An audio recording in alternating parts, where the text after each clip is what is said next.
அங்க பேசக்கூடாது, இங்க பேசக்கூடாது, 5 நிமிஷம் தான் பேசணும், 10 நிமிஷம் தான் பேசணும். நான் பேசுறதே 3 நிமிஷம் தான்.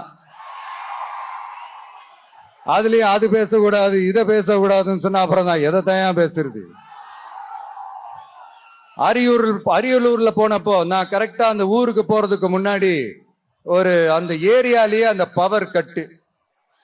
அப்புறம் நான் திருச்சிக்கு போய் நான் பேச ஆரம்பிச்சதுக்கு அப்புறம் அந்த ஸ்பீக்கருக்கு போற அந்த வயரு கட்டு.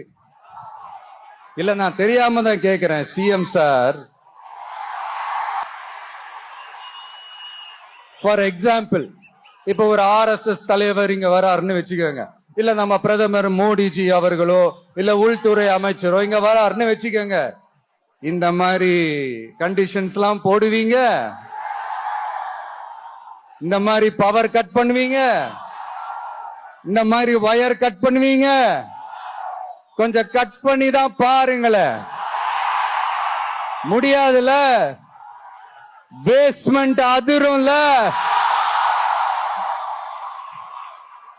நீங்க தான் மறைமுக உறவுக்காரர்களாச்சே. இதாவது பரவாயில்லைங்க. இதை தாண்டி ஒரு ரூல் ஒண்ணு போட்டாங்க, பஸ்ஸுக்குள்ளேயே இருக்கணுமா, பஸ் விட்டு வெளியில வரக்கூடாதான், கையை இவ்வளவுதான் தூக்கணுமா, இப்படியே வரணுமா, மக்களை பார்த்து சிரிக்காத, மக்களை பார்த்து கையசைக்காத, இப்படி எல்லாம். ஐயோ ஐயோ ஐயோ,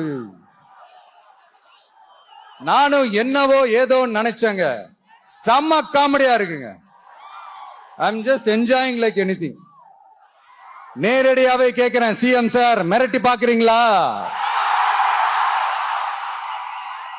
அதுக்கு இந்த விஜய் ஆள் இல்ல சார்.